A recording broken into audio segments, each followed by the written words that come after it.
नमस्कार दोस्तों, मैं आपका होस्ट आदित्य उपाध्याय और आज एक नया एपिसोड लेकर आया हूँ दिलों के किस्सों का। तो आज हमारे बीच में है बीके साहू।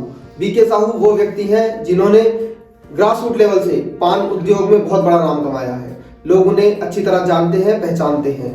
बहुत गरीबों के लिए काम करा है। बेटी बचाओ बेटी पढ़ाओ आंदोलन में इनका बहुत योगदान रहा है। तो आइए आज मिलते हैं बीके साहू जी से। नमस्कार सर, कैसे हैं आप? है तो बहुत दिनों से आपकी खोज में लगे हुए थे और आज किस तरह हमने आपको पकड़ लिया है। तो बताइए। ऐसा है कि देखिए, पकड़ नहीं लिया है, ये संजोग होता है मिलने का। आज आपके साथ मिलने का संजोग था, इसीलिए मिल लिया। बताइए। जी। तो आज की शुरुआत करते हैं हम आपसे बहुत सरल से सवाल से कि आप अपने जीवन की शुरुआत कहाँ से हुई, कैसे हुई और क्या क्या आपके जीवन के संघर्ष रहे शुरुआत से। देखिए, हमारी जिंदगी की शुरुआत बहुत अच्छी तरीके से हुई और हमारे पिताजी एक सरकारी आदमी थे, मैनेजर थे। लेकिन जब मैं कॉलेज में गया तो मैंने देखा कि मनुष्य को अपने पैरों पे कैसे खड़ा हुआ जाता है, और उसी समय मैंने ये सोच लिया कि अपने पैरों पे खड़े होने के लिए क्या करना है। एक पढ़ाई लिखाई करने के बाद मैं बंगाल से सीधा गाजियाबाद चला आया, बहुत छोटा छोटा काम करके, क्योंकि मुझे लाइफ को देखना था कि किस तरीके से एक मनुष्य का गुजारा होता है। और उस तरीके से हमने जो आकर के सबसे पहले अपनी जिंदगी को बचाने के लिए, मैं ना अपने फादर को, किसी को, घर परिवार किसी को भी कुछ नहीं कहा, और एक साधारण, क्योंकि इतनी दूर आने के बाद हमें तो भोजन तो चाहिए। अब भोजन के लिए क्या किया कि एक मैंने नौकरी ढूंढते ढूंढते गया तो एनटीपीसी दादरी में पानी टंकी में पानी चढ़ाने की नौकरी हमें मिली। मैं बहुत खुश हुआ, क्योंकि अब जिंदगी भर तो अपने पिताजी के पैसे से मैं पढ़ाई लिखाई और सारा कुछ किया था, लेकिन अपनी लाइफ की शुरुआत में मैं मेहनत करके कुछ करना चाहता था। और जब वो किया तो पानी चढ़ाना का काम था कि सुबह और शाम 2 टाइम पानी चढ़ाना होता था, जो कि घरों में एनटीपीसी के क्वार्टरों में जाता था। 15 दिन मुझे बहुत ही अच्छा लगा। 15 दिन के बाद मुझे ये हुआ, अपने आप पे ग्लानि होने लगी कि यार ये कितना पढ़ा लिखा आदमी हो के और उसके बाद मैं ये काम कर रहा हूँ। बीच बीच में कुछ लोग आते थे, मिलते थे, वो बोलते थे कि अरे यार आप वो आदमी नहीं हो, क्योंकि आपकी भाषा शैली इतनी सटीक, इतने ये हो, आप जो बोलते हो अनपढ़ नहीं हो आप, जरूर कोई वजह होगा। जब लोग पूछने लगे, करने लगे, तो उसके बाद क्या हुआ कि 15 दिन के बाद मैंने नौकरी को रिजाइन करने के बाद जीसी अस्थम इंग्लिश इलेक्ट्रिक कंपनी आई थी, जो कि वहां पर इलेक्ट्रिकल का काम करती थी। एनटीपीसी दादरी में कंस्ट्रक्शन का काम होता था और मैं उसमें असिस्टेंट अकाउंट्स के रूप में उस कंपनी को ज्वाइन किया। ज्वाइन करने के बाद हम जो है काम करने लगे, क्योंकि हमारा बैकग्राउंड कॉमर्स का बैकग्राउंड था। करते करते करते उसके बाद वहाँ जो लोग थे, जो नौकरी करते थे, वो बोले अरे तुम्हारी उम्र इतनी कम है, हम लोगों का लाइफ खत्म हो गया है, तुम एक काम करो, तुम जा करके किसी प्राइवेट कंपनी में ही या गवर्नमेंट का भरते भी रहो, जहां तुम्हें मिल जाए अपना ये कर लो। लेकिन एक कंस्ट्रक्शन का काम ठीक नहीं है। उस समय क्या था कि ये 1991 की बात है, भारत में आया था NIIT। तो मैं जब रास्ते में चलता था या कभी उस टीवी वगैरह देखता था तो बड़ा अच्छा प्रचार आता था, if you are not studying in NIIT you are missing something, कि आप यदि NIIT नहीं पढ़ते आप कुछ ये करते। मैंने जा करके उसके बाद NIIT का कोर्स करने के लिए एनटीपीसी से 25 किलोमीटर दूर शास्त्री नगर में एक मकान किराए पे लिया। अब किराए पर मकान 400 रुपये महीने पर, एक खटिया रखा था अपना। एक सिंगल आदमी के लिए क्या चाहिए, बस परिवार वगैरह में शादी वादी हुई नहीं थी। उसके बाद आ करके और अपना एनटीपीसी दादरी में नौकरी करता था और कवि नगर में 3 महीने का शॉर्ट टर्म कोर्स था। उस कोर्स को किया और कोर्स को करते ही हमें सर्टिफिकेट मिला और सर्टिफिकेट मिलने के बाद मुझे इतनी खुशी हुई कि साहिबाबाद में इस्पात इंजीनियरिंग कंपनी के नाम से एक कंपनी थी और उस कंपनी में वैकेंसी निकली थी। 40-45 लड़के आए थे असिस्टेंट अकाउंटेंट के लिए, और उसमें बहुत हाईली क्वालिफाइड मैनेजमेंट सब बहुत अच्छे इंटर सीए वगैरह लड़के आए थे। लेकिन मैंने देखा कि NIIT के सर्टिफिकेट के साथ सबसे पहले हमारा सिलेक्शन हो गया और सारे लड़कों को ही कर दिया गया।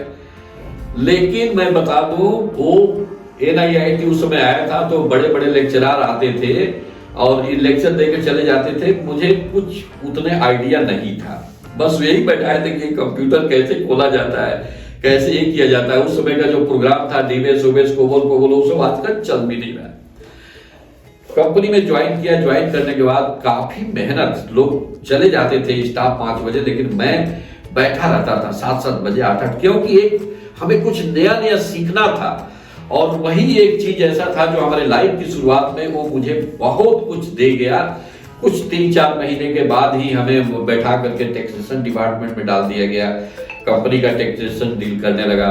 करते करते 5 साल वहां नौकरी करने के बाद और भी कंपनियों से काफी अच्छे ऑफर आने लगे, तो वहां से जो है ठीक 4-5 हजार रुपए का जंप मिला।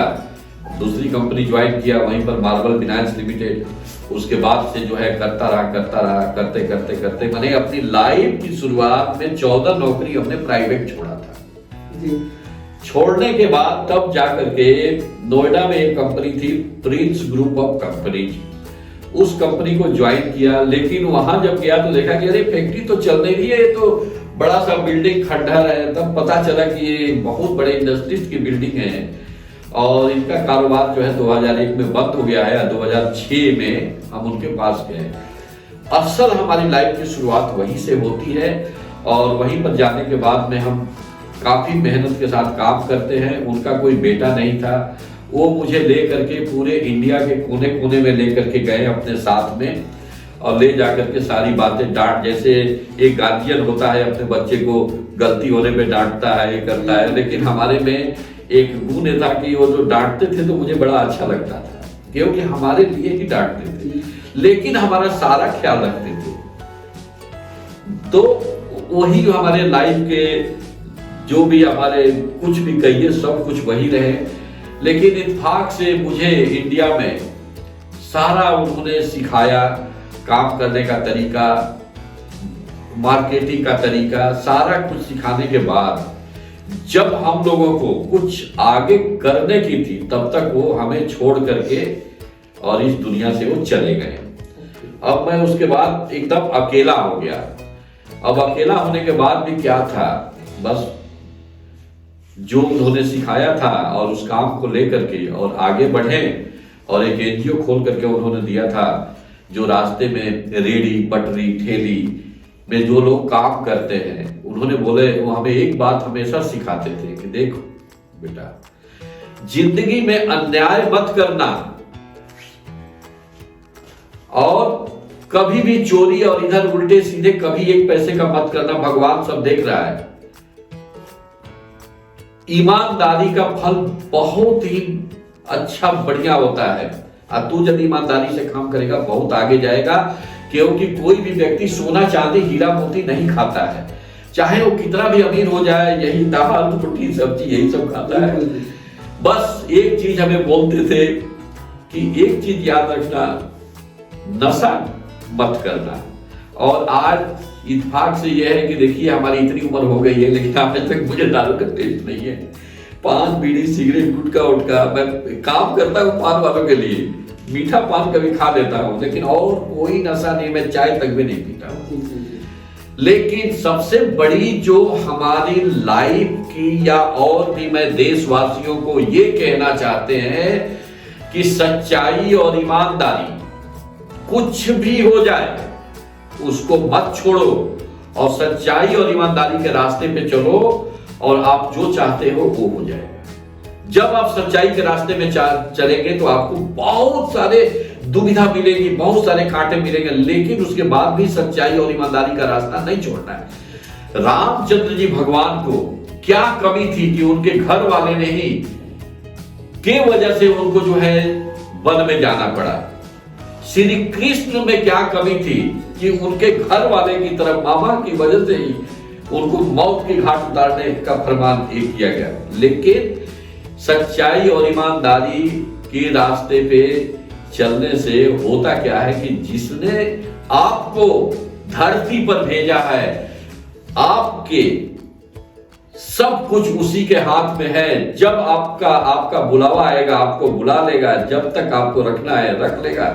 इसीलिए कभी किसी उल्टे सीधे, क्योंकि बहुत ही जो उल्टे सीधे काम ये सब करते हैं उनका लाइफ बहुत शॉर्ट टर्म का होता है। सपोज कीजिए आज कोई मर्डरर है, किसी का मर्डर कर दिया, ये कर दिया, अब वो करने के लिए तो कर गया, अब उसको जो है तुरंत पुलिस पकड़ के ले गई, प्रताड़ना कर रही है, ये कर रही है, जिसको मारा है वो भी ढूंढ रहा है। तो इस तरीके से क्या है, छिप छिप के रहना होना। अरे निर्फिक्र रहो, निर्भीक रहो, मेहनत करो, और मेहनत का किया हुआ आपको ही नहीं आपके परिवार को भी बहुत पलता है और सब कुछ आगे चलता चला जाता है। तो दर्शकों, जैसा कि साहू साहब ने बताया कि जो मेहनत और मेहनत का सफर है वो बहुत कठिन है, लेकिन सुनहरा जरूर है। इसलिए मेहनत से कभी डरो मत, अच्छी बातें करो, अच्छी बातें सीखो और अच्छी बातें सिखाओ। अब हम आगे बढ़ते हैं अपने दूसरे प्रश्न के लिए। तो साहू साहब, जैसा कि कोई ना कोई जीवन में एक ऐसा पल जरूर आता है जब आदमी को लगता है कि अब मतलब दुखों की अतः हो गई है, अब दुख चरम सीमा पे आ गए हैं, अब मेरे से संघर्ष होगा नहीं। वो पल आपके जीवन में कभी आया या कैसा रहा वो पल? देखिए, जब मैंने कहा ना सच्चाई के रास्ते पर जब आप चलेंगे तो पल पल आपको दुख का ही ये होगा, रास्ता दिखाई देगा, लेकिन कभी भी उसको छोड़ना नहीं है और आगे बढ़ते जाना है। भारतवर्ष के और दर्शकों से, अपने माताओं बहनों और जो बच्चे बच्चियों, इन सबको हम आग्रह करना चाहते हैं कि देख लो, सबसे बड़ी चीज है कि अपनी दिनचर्या को बहुत ही अच्छी तरीके से उपयोग करना है। आज मैं जैसे बताया कि मैं कुछ लेकर के नहीं आया था, लेकिन आज मैं इतना खुश हूं कि सब कुछ है। भगवान की दया से हमारे पास रहने को भी है, हमारे पास गाड़ी भी है, हमारे पास नौकर भी है, हमारे पास ड्राइवर भी है। लेकिन इतना होने के बावजूद भी मैं अपनी भोग विलासिता को नहीं चुना हूं। जो रास्ता मैंने शुरुआत किया था वही रास्ता आज भी हमारे पास है। और सारे बच्चियों या देश के लोगों को मैं ये कहना चाहता हूं कि सुबह का उठना भगवान अमृत बांटता है। यदि मैं 2 बजे रात को भी सोता हूं तो 4 बजे हमारी नींद खुल जाती है और 4 बजे सुबह उठ करके मैं सारा दिन का प्रोग्राम मैं बना लेता हूं कि मुझे आज यहां मीटिंग करनी है, आज मुझे वहां जाना है, आज हमें अपने वर्कर को क्या काम देना है। तो सुबह जब हम उठेंगे तो सुबह के टाइम में उठ करके हम अपना पूरे दिन का काम जो है कर लेते हैं और उसके बाद पूरा दिन हमारे लिए स्पेयर होता है। तो इसके लिए क्या होता है कि मैं पूरे भारतवर्ष के बच्चों को बोलता हूं कि आप लोग सुबह जगने का, रात जल्दी सो जाइए, 10 बजे तक आप लोग सो जाइए, सुबह उठ करके और अपने काम को आप यदि किसी भी बड़े बड़े लोगों की जीवनियां पढ़ेंगे, जैसे विधान चंद्र राय, जैसे अब्दुल कलाम जी अभी रिसेंट ये हैं, ये सब लोग सवेरे उठे हैं और सब लोगों के पास में एक गरीब इतिहास रहा है। कोई भी जो मनुष्य जो आगे बढ़ा है ना, तो अपने आप बिल गेट्स को ले लीजिए, तेल भरते थे, पेट्रोल पंप में तेल भरते थे, बिल्कुल। अपने जो राष्ट्रपति अब्दुल कलाम हुए क्या करते थे, अखबार बेचते थे। आज हमारे देश का प्रधानमंत्री नरेंद्र मोदी वो चाय बेचते थे ट्रेन में। तो ये जो मनुष्य की ईमानदारी, मेहनत कभी बेकार नहीं जाती है। तो आज मैं भी अपने को जहां भी इंडिया के किसी भी कोने में होता हूं, या मैं सोचता हूं कि भगवान का कुछ ऐसा आशीर्वाद है कि 4 बजते बजते सुबह हमारी नींद खुल जाती है और उसी समय से मैं किसी को अपने घर में डिस्टर्ब नहीं करता हूं और अपना काम उसी समय से मैं करने लगता हूं। और मुझे एक चीज और भी देखा कि बहुत सारे संघर्षों को लेकर के जब सोना होता है तो मैं सोने के लिए सोता हूं, लेकिन जब उठता हूं, उठते ही जितनी भी बाधाएं वगैरह होती है मैं देखता हूं सारी कुछ दूर हो गई। ये ऐसे कर देंगे ठीक हो जाएगा, ऐसे कर देंगे ठीक होगा, ऐसे वो कर देंगे। तो इसलिए हमारा कहने का मतलब ये है कि सबसे पहले अपनी दिनचर्या को ठीक करना बहुत जरूरी है। तो आप इसी बात से मुझे अपने बचपन के स्कूल टाइम की एक कविता एक प्रोवर्ब याद आ गई। मेरे मास्टर साहब अक्सर मुझे पढ़ाया करते थे, वो कहते थे early to bed early to rise make a person healthy wealthy and wise. तो जल्दी उठना ये एक बहुत ही अच्छी आपकी खासियत है कि आप सुबह जल्दी उठते हैं। और माँ बाप अक्सर कहते हैं बच्चों से जल्दी उठो जल्दी सो, ये बहुत अच्छी चीज है। दर्शकों, सुबह जल्दी उठना बच्चों के लिए बहुत इंपॉर्टेंट है और संस्कृत में भी लिखा है कि ब्रह्म मुहूर्त में उठने से पढ़ने से दिमाग तेज होता है और सुबह का टाइम बहुत शार्प माइंड होता है उस टाइम बच्चों का। तो जल्दी उस टाइम पे उठ के पढ़ाई कर लो, अपना अच्छे से नंबर आ जाएंगे और आप भी कहीं लाइफ में सक्सेसफुल हो जाओगे। नंबर वन एक चीज और थी, जब आपने पढ़ाई का नाम लिया ना जी, अरे हम लोग तो यार उस समय जब ये थे पिताजी के उसमें, तो उस समय उठते थे, लेकिन जब अपनी लाइफ की शुरुआत किया मैंने तब से जल्दी उठने लगे। जी जी, नींद खुली होती थी लेकिन फिर भी हम रजाई में से नहीं निकलते थे। हाँ और सुबह के टाइम में ऐसा होता है कि ऐसे मानते हैं कि जितने भी जो बच्चे यदि पढ़ाई करें ना तो उस समय दिमाग एकदम साफ तेज और साफ सुथरा होता है और सारी चीजें जो है ना उनके दिमाग में जो है वो सब चली जाती है। हाँ तो सुबह का उठना और सुबह का होमवर्क या सुबह का जो भी काम होता है ना बहुत बढ़िया होता है, सुखदायी होता है। सुखदायी। तो अब आपके जीवन में खुशी के पल पहुंचे, संघर्षों की बातें तो बहुत हो गई, अब खुशी के पल। हाँ खुशी का बहुत पल है, खुशी के पल मैं हमसे बड़ा तो मैं देखता हूँ कि शायद इस दुनिया में कोई खुश होगा, क्योंकि मैंने कभी जिंदगी में सोचा भी नहीं था कि पूरे इंडिया भर में आज हमने कश्मीर से लेकर के कन्याकुमारी तक का, इधर हैदराबाद से लेकर के और आसाम तक का, इंडिया में कोई भी ऐसा जगह नहीं है मैंने नहीं घूमा। और इतना बड़ा सर्किल, जैसे कि अब पान वाले को ले रहे हैं तो पान की खेती करने वाले, चूना, कथा, सुपारी, इलायची, कोपड़ा, लौंग, इसके साथ ट्रांसपोर्ट, माने इतने लोग, माने भारत की जनसंख्या का 25% हिस्सा उस व्यवसाय से जुड़ा हुआ है और ये लोग हमें जो इतना इज्जत करते हैं। इसी तरीके से मैं अपना साहू समाज से हूँ। आज पूरे भारतवर्ष में साहू समाज बहुत बड़े बड़े जो है लोगों की सहायता करने में लगा हुआ है। जैसे कांवड़ यात्रा होती है तो इसमें पूरा साहू समाज उठ करके, माता बहने बच्चे बच्चियां, एक महीना पूरा अपने तन मन धन मेहनत की कमाई हुई पैसे से थोड़ा बहुत अपना उसमें दे करके अपना सहायता करते हैं। अभी अभी गंगा सागर में इतना बड़ा 40-50 लाख लोग जाते हैं यहाँ सहायता करना। तो सबसे बड़ी खुशी हमें इस बात की होती है कि आज पूरा देश कहीं पर भी कोई धार्मिक अनुष्ठान या कोई बड़ा काम या इस तरीके से होता है तो वो याद करते हैं, फोन करते हैं, सर चले आइए आप भी। और इसी सिलसिले में हम क्या करते हैं कि थोड़ा सा यहाँ से दिल्ली से उम्र भी अब हो गई है, हालांकि अपने फायर एज कहते हैं 30 आदमी का 18 साल से लेकर के और 35-40 साल का जो एज होता है ना उसको फायर एज कहते हैं जी। उसमें मनुष्य कुछ भी करने के लिए, अरे कुछ भी करने, इतना ऊर्जा होती है, कहीं भी भाग जाओ, कहीं भी चले जाओ, कहीं यही करके चले। लेकिन अब हमारी उम्र भी अब 58 के करीब हो गई है तो अब थोड़ा थोड़ा मैं कम कर दिया हूँ जाना, लेकिन जाता जरूर हूँ। जैसे अभी 30 तारीख को ही बनारस में प्रोग्राम, हमने सारी व्यवस्थाएं कर ली है, जाना है तो जाना है। उसके बाद अभी कलकत्ता से होकर के आया, उसके बाद कुछ दिन पहले मैं सिलीगुड़ी इधर दार्जिलिंग और का क्षेत्र घूम के आया।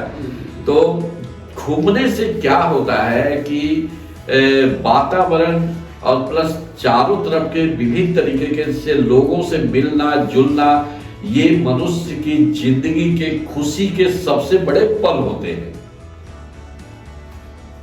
तो मतलब घूमो फिरो, दुनिया देखो, अब अगर आप अपने क्षेत्र में रहोगे तो सिर्फ अपने क्षेत्र का पता लगा पाओगे, लेकिन जब आप घूमोगे फिरोगे तो आप पूरे ब्रह्मांड का, पूरे संसार का, जिस भी जगह पे जा रहे हो, आप अगर बैंगलोर में रह रहे हो, आप दिल्ली आते हो, दिल्ली का कल्चर पता लगेगा आपको, आप मद्रास गए, आपको मद्रास का कल्चर पता लगेगा, तो आपको पता लगेगा कि दुनिया कितनी वास्ट है, लोगों के पास कितना कुछ ज्ञान है देने के लिए, बताने के लिए। चलते हैं आगे बढ़ते हैं।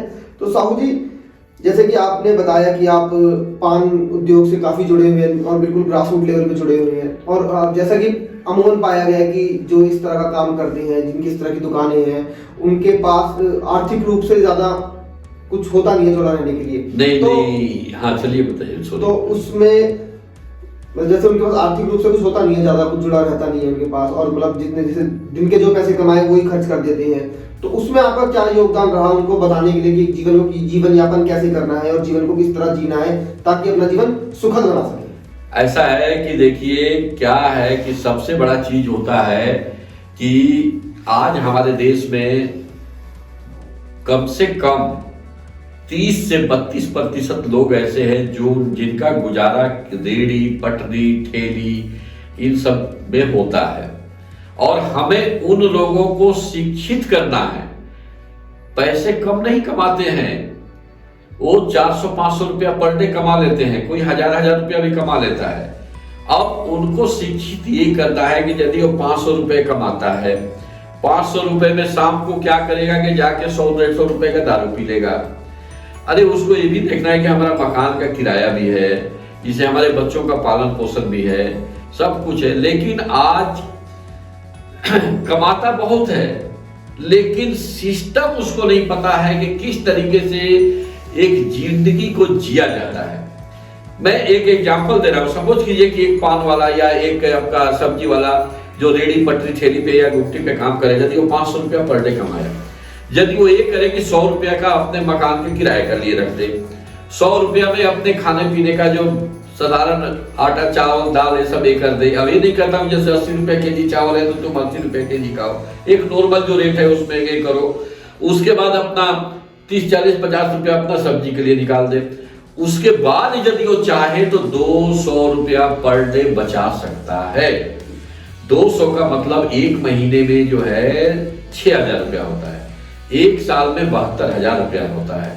वो यदि चाहे तो अपनी जिंदगी को कमाने के साथ साथ कर सकता है। लेकिन वो एक ऐसे लोगों के साथ घिरा हुआ है कि वो समझाने के बावजूद भी, हालांकि हमारे समझाने से अभी इंडिया में काफी परिवर्तन हुआ है, लोगों में काफी लोग समझने लगे हैं इस चीज को, और उल्टे सीधे में खर्च यदि ना करे तो वो बिल्कुल सही रास्ते पे ये हो सकता है।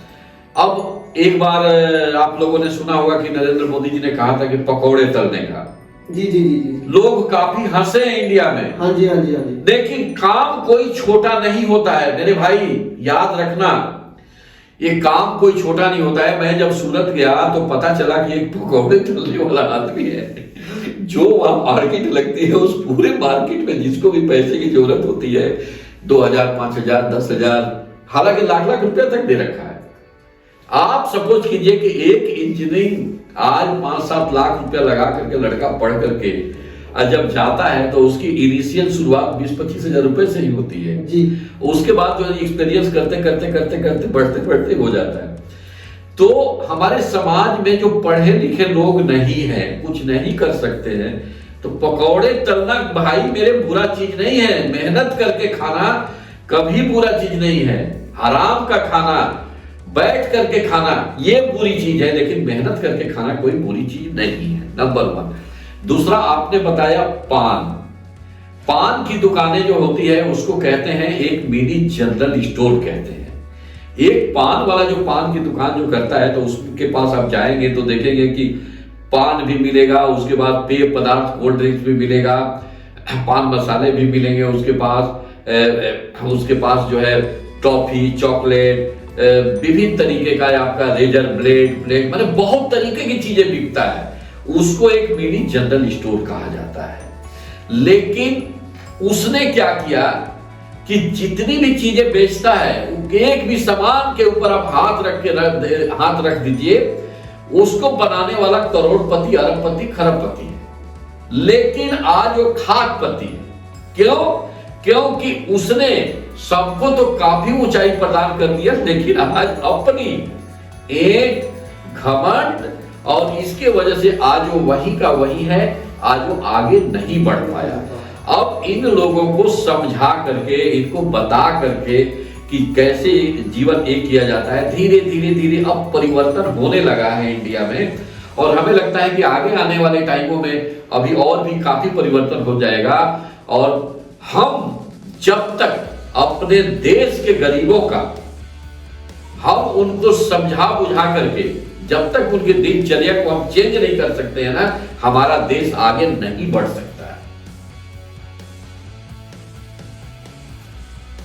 तो जैसा कि दर्शक आप जान रहे हैं कि एक निम्न स्तर पे रहकर भी आप बहुत कुछ कमा सकते हैं, बचा सकते हैं, अपने जीवन को साकार बना सकते हैं। इसीलिए मेहनत करो, मेहनत से मत शर्माओ। कोई काम छोटा बड़ा नहीं होता। पकौड़े तलना कोई बुरी चीज नहीं है, या पान बेचना या रेडी लगाना कोई बुरी चीज नहीं है। आप मेहनत कर रहे हो, चोरी नहीं कर रहे हो। चोरी करना बुरी चीज है, हराम खाना बुरी चीज है, मेहनत करना कभी बुरा नहीं होता। तो अब आपका जीवन बहुत अच्छा रहा, सब कुछ अच्छा। अरे मैं आज की डेट में बहुत खुश हूँ।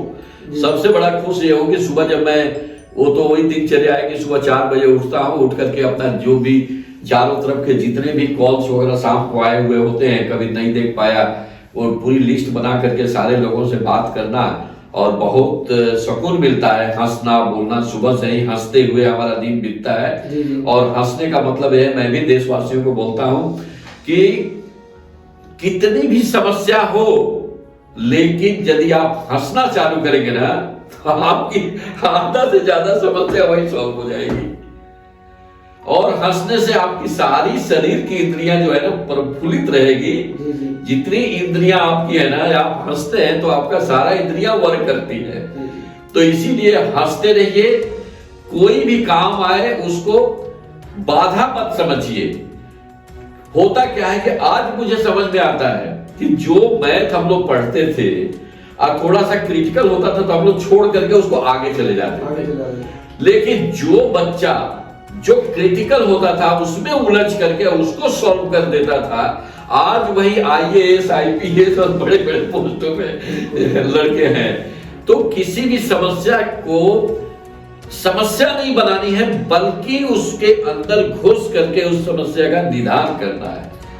यदि वो बचपन में मैं भी, यदि हमारे साथ में ऐसे हुआ कि जो क्रिटिकल होते थे हम छोड़ करके आगे बढ़ते थे, लेकिन आज मैं अपने बच्चों को, सारे देशवासियों के बच्चों को भी मैं कहता हूं कि नहीं, उसमें पढ़ो। 2 दिन 3 दिन 4 दिन, एक बार यदि आप उस क्रिटिकल मैथ का या किसी भी क्वेश्चन का हल निकाल दोगे ना, तो सब कुछ तुम्हारे लिए आसान हो जाएगा। तो हम अपने एपिसोड के अंतिम चरण पे हैं। अब हम इनसे इनके जीवन की समीक्षा करवाएंगे। तो अब आपका जीवन पूरी तरह प्रफुल्लित है। अब आप आज के युवाओं को, बच्चों को एक अंतिम सलाह क्या देना चाहेंगे अपने जीवन से प्रेरित होकर? देखिए, मैं तो यही कहूंगा कि आजकल का युग जो है, थोड़ा सा मोबाइल को जितना कम यूज करें आपके लिए सबसे बढ़िया होगा। और मोबाइल का यूज यदि आप कर रहे हैं तो उसकी जितनी अच्छी अच्छी चीजें हैं उसको आप ले लीजिए, और जितनी खराब चीजें हैं उसके ऊपर मत देखिए। अपने टाइम से, सपोज कीजिए, मैं जो बच्चे पढ़ाई लिखाई कर रहे हैं मैं उनको सलाह देता हूं। आप सोचिए, अभी हम लोग के टाइम में भी ऐसे हुआ करता था। बचपन में समझ में नहीं आता, लेकिन आज समझ में आ रहा है कि हमें जो 1 साल का कोर्स होता है, हम यदि, कोई जरूरी नहीं है कि हम 8 घंटे 10 घंटे 15 घंटे हम किताब ले करके सब समय किताबी कीड़ा बने रहे। नो नो नो नो, ऐसा नहीं। हम 4 घंटे ही पढ़े, 2 घंटे ही पढ़े, लेकिन इतनी बढ़िया तरीके से पढ़े कि हम अपने 1 साल के कोर्स को हम 6 महीने में पूरा कर लें, और उसके बाद उसको हम रिवीजन करते रहें। दुनिया का कोई भी कितना बड़ा भी ये होगा, जब आप किताब को अच्छी तरीके से 3 बार 4 बार रिवीजन करके, उसके बाद और भी पेपर ऊपर सब ले करके क्रिटिकल से क्रिटिकल चीजों को सॉल्व करने की कोशिश कीजिए। दुनिया का कोई भी कंपटीशन आप पास करके और आप आगे निकलते चले जाएंगे। बच्चों से हमारी यही सलाह है कि कभी भी किसी गलत संगति, एक तो मोबाइल की बात मैंने बताया, उसके बाद गलत संगति, क्योंकि बहुत तरीके की होती है, उसमें कभी नहीं जाना है। कभी नशा वाली पदार्थ को अपने लेना नहीं है, इन सब चीजों को बहुत दूर रखना है। और केवल पौष्टिक पदार्थ, आजकल का जुआ, बच्चे थोड़ा सा बहुत ही ज्यादा माँ लाड़ प्यार करती है और वो लोग फास्ट फूड, फ्रोजन फूड्स इस तरफ जा रहे हैं। उनको ये नहीं पता है कि ये हमारे शरीर में बहुत हानि पहुंचाता है, और उस चीज को खत्म करके पौष्टिक आहार हमेशा लेना है। अब बच्चे कोल्ड ड्रिंक्स का यूज काफी करते हैं, लेकिन उनको ये समझ में होनी चाहिए कि उसमें कितना केमिकल खतरनाक पदार्थ जो हमारे शरीर में जा करके हानि पहुंचाएगा। चाउमीन की तरफ में लोग, बर्गर की तरफ में, अरे भाई अजीनोमोटो फोटो क्या क्या वो काला पीला हरा वो केमिकल्स वगैरह डाल करके बना करके ये करके, और उसके बाद वो मैदा वैदा तो वैसे ही रिस्ट्रिक्शन होता है, वो सब पचता नहीं है, और वो सब ये करके हम अपनी सेहत के साथ खिलवाड़ कर रहे हैं। हमें हमेशा सुपाच्य संतुलित आहार लेना चाहिए, जिससे कि हमारा शरीर स्वस्थ रहे, और हम शरीर स्वस्थ रहेगा, इससे बड़ा धन इस दुनिया में कुछ भी नहीं है। आप अपने टीवी के माध्यम से भी बच्चों को ये शिक्षा दीजिए कि स्वस्थ भोजन, बढ़िया भोजन, और पैसे के पीछे नहीं भागना है। क्यों कि जब हम सही रूप से अपनी लाइफ के लिए जब हम मेहनत करेंगे तो ऑटोमेटिक पैसा आएगा। मेहनत ही सब कुछ है। आप जितने भी लोगों को लेकर, बड़े से बड़े लोग जो आज हुए हैं, सबका एक गरीब इतिहास रहा है। गरीब लोग ही काफी आगे बढ़े हुए हैं और जाकर के अपना नाम कमाए हुए हैं। इसी तरीके से देशवासियों से हमारा कहना यह है कि आप अपने समय का उपयोग जरूर कीजिए। मैं 4 बजे सुबह उठने की बात कर रहा हूं, कोई जरूरी नहीं आपसे नहीं उठा जाता है, 4:30 बजे उठिए, 5 बजे उठिए, लेकिन सुबह का जो उठा जाता है, ईश्वर अमृत बांटता है। उस समय का सदुपयोग कीजिए और आपका सब कुछ सही हो जाएगा। यही हमारा कहना है। और बस आपके सबसे बड़ी चीज यह है कि मैं तो इंडिया में बहुत सारा कार्य करता हूं, लेकिन आपके टीवी चैनल के माध्यम से हम यदि देशवासियों को, के बच्चों को, माताओं को, बहनों को यदि हम कुछ सीख प्राप्त कर ले हमसे, तो इससे बड़ी खुशी हमें कुछ भी नहीं होगी। हम चाहते हैं कि आप लोग फैलाइए इस चीज को, गांव-गांव में, शहरों में, गलियों में, हर एक जगह जा करके बच्चों के लिए कुछ ऐसा कार्यक्रम कीजिए ताकि उनका लाइफ आगे बढ़े। क्योंकि बच्चे से ही हमारा देश है, बच्चे हमारे देश के भविष्य है, बच्चे ही हैं जो हमारे पेरेंट्स, माता पिताजी के सब कुछ वही है। यदि वो कहते हैं ना कि एक बच्चा यदि पढ़ लिख करके अच्छा कामयाब हो जाता है तो उसके पापा बोलते हैं कि हमारी जिंदगी बहुत अच्छी हो गई। अब वही बच्चा नालायक हो जाता है, हम करोड़पति अरबपति होने के बावजूद भी वो सोचते हैं कि अरे हमारा कितना होने के बावजूद भी हमारे आगे पीछे हमारा देखने वाला तो कोई है ही नहीं। तो इसी वजह से ये आज आपने हमें बुलाया, बहुत ढूंढते हुए मैं मिल के गया आपसे। यही कह रहा हूं कि बच्चे देश की भविष्य है, बच्चे जैसे आगे बढ़ेंगे हमारा देश भी आगे बढ़ेगा। और इस चीज को लेकर के आपके चैनल को बहुत बहुत बहुत धन्यवाद, साधुवाद कि आप इतने अच्छे कार्यक्रम लेकर के और अच्छे अच्छे लोगों को ढूंढ करके और उनका इंटरव्यू लेकर के अपने देश के नागरिकों के लिए आप लेकर के चल रहे हैं। इससे बड़ी खुशी की बात नहीं है। और मेरा भी आशीर्वाद रहेगा कि आप लोग हमेशा आगे बढ़े और हमेशा अच्छी चीजों को ही आगे फैलाएं। बिल्कुल। चलिए, बहुत बहुत बहुत बहुत धन्यवाद। तो दोस्तों, आज जैसा कि आपने बीके साहू जी को सुना, उनके विचारों को सुना, और आशा करते हैं उनके विचारों से आप प्रेरित होंगे और जीवन में मेहनत का और अच्छाइयों का काम करेंगे। अच्छे काम करने से आपको जीवन की राह जरूर कठिन होगी, पर आपको भविष्य जरूर सुनहरा होगा। आप अगर हमारे चैनल से जुड़ना चाहते हैं तो नीचे दिए गए ईमेल एड्रेस पे ईमेल करें और अपनी स्टोरी हमसे शेयर करें। हम आपसे जरूर मिलना चाहेंगे। आम आदमी की कहानी, आम आदमी की जुबानी आम लोगों तक पहुंचाना चाहेंगे। नमस्कार।